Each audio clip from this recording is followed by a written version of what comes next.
Blues up against the Highlanders at Eden Park this Saturday. Two undefeated teams in Super Rugby Aotearoa. Currently there are three. The Crusaders, the Highlanders and the Blues. I must say the Blues are the only team that has won two. Two from two.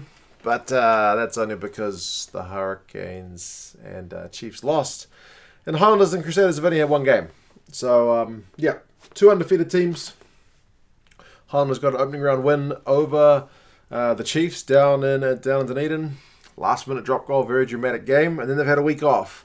I'm not sure that week off after 1 week would have been all that welcome. Because, I don't know, it just seems a bit disruptive. But that seems to be a thing the Highlanders get, even with the regular old Super Rugby competition. The Blues, the two on the trot, they've had a home one against the Canes and then an away one against the Chiefs. Away one against the Chiefs is pretty big news for the Blues because it's not a place they usually get a kind of happy result. So, good news for this Blues team. Their 2020 form, partly, which they were starting to show before the whole lockdown thing happened, seems to have carried over into Super Rugby Aotearoa. The Highlanders, with only one game to show for it, have been better than what they were pre-lockdown, to be fair. So, but it's only one game, not much of a sample size. These guys didn't meet in the pre-lockdown 2020 season, but like I said, the Blues were having a decent run, and the Highlanders not so much. So it's a good chance for them to kind of reset, whereas the Blues, as I said, just kind of looking to kick on from where they left off. They did last meet at Eden Park in 2019, and the Blues actually managed to get a result in that one. 33-26. As a long-suffering Blues fan, it's been pretty regular for us to not be able to beat New Zealand teams. We would get the odd sneaky win here and there, or maybe a draw. But, that seems to be maybe a monkey off the back. I'm not counting any chickens. 2 games. Still not a world-beating side, but it's encouraging so far. And I think these Blues, at least at the minute, don't seem to have that same mental block with other New Zealand teams. So maybe that monkey, if it's not off the back, it's losing its grip anyway. In terms of the lineups, the Blues, yes, kind of unsurprisingly, have gone with a steady hand, and that they've not changed the starting 15, which did get that result in Hamilton last week. So it's still Hodgman, Parsons, and Tuangafasi in the front row. And Parsons, kind of maligned guy by a lot of Blues fans, was actually pretty decent last week. So let's hope we see a bit more of that. Tupolotu has been massive this season, at least in the last 2 games especially. He's captain again, and Goodhue is still there. Ioane, Papali'i, and Satutu. Now, the Blues' back row in both the games has been good. It's been much changed. Satutu's the only consistent guy because Robinson and Gibson played in that first game. Robinson, after the game, had to go have surgery, so it's probably unlikely he'll come back. They still haven't ruled it out. Gibson's still injured, so he's not available for selection. Papali'i came off the bench in that first game and really added a lot of value. And then last week, Papali'i, Ioane, and Satutu. Satutu is the star of the show thus far. Like, people are already talking about him in terms of All Blacks and whatnot, but still just trucking along. And Papali'i, apart from that yellow card last week, was pretty solid. And Akira, a guy who doesn't seem to be able to break the squad a lot of times last week, I thought put in a pretty good shift as well. So that Blues back row, despite having 2 back rows in 2 weeks, 2 different back rows, has been pretty solid. Knock and Otere Black are your 9-10 combo, so that means Bodie is still back there at 15.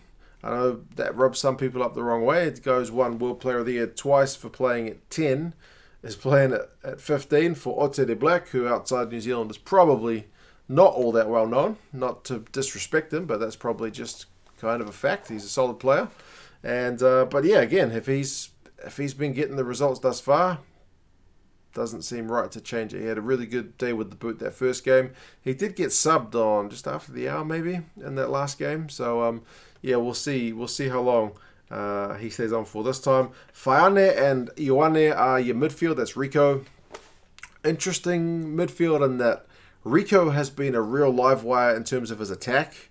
Faiane has been more defensively solid, and you flip the roles not so much on their kind of weak side. So Faiane has not been all that dangerous ball in hand. I know he's had a try assist, but I think he's had fewer than like 10 meters ball in hand for the first 2 games. And Rico's tackle stats haven't been all that great, but he's still kind of a winger come center, so it'll take a while maybe before he kind of gets that up to that kind of elite level, but ball in hand, man, he's been very dangerous. Caleb Clark and Mark Talea have been really, really exciting on both the wings.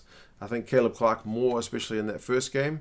Talea has been good all season, to be fair. The guy busts tackles like it's fun, and as I said, Bodie's there at 15. The bench, the only real change is Joe Marchant comes in. Now, it's his last game before he goes back to the UK, so it's probably nice of them to give him a game. I'm not sure that he would have cracked the squad if it wasn't his last game. That's not to throw any shade at the guy. I've been hoping that they would play him, but he's not been able to get any game time. But I'm pleased for him that he gets one last run out with the Blues. Plummer and Christie are the other backs on the bench. Lambourne is still there. As I mentioned, there's no Robinson and no Gibson. Koli Tuioti, Mafaleo, Renata, and Eklund. There's still no Dan Carter. Now, the Blues have got a bye next week, but the week after they got the Crusaders down in Christchurch. So maybe that's the time you bring on Dan. That guy's had a fair bit of success in that city. So I guess we'll wait and see. And coming off a 24-12 win over the Chiefs, kept them tryless. Every reason to go into this one pretty confident. That being said, the Highlanders, as I mentioned, undefeated, coming off a bye. I'm not sure they'll be more fresh, because like 2 weeks into the season, the guys, even in the Blues, should still be fresh, but you never know. It could be a factor. They've gone with a pretty similar team. Johnston, Dixon, who is captain at hooker, and Tokolahi is the front row. So that, like, neither of these front rows is, like, I mean, apart from maybe Tuangafasi, is like a really, like, recognised kind of All Blacks level guy. I know Parsons has had a couple of caps, but this is not the Crusaders kind of up against the Chiefs front row, even though the Chiefs props seem to go down like flies. Beside the point. So yeah, who gets on top in that battle will be interesting, but I think more interesting will be the line-out. I know line-out maybe isn't the sexiest area of the game to watch, but the Blues have really disrupted the Canes and the Chiefs line-outs both weeks, but from memory, the Highlanders were 100% in that game against the Chiefs as well, and they caused the Chiefs some problems. So that battle between the Blues locks and Paddy Parkinson and Josh Dixon will be pretty fascinating. So potentially the Highlanders will keep their own ball. Maybe they'll even cause the Blues some trouble, or maybe the Blues go on to cause trouble like they have in the first two games with their opposition.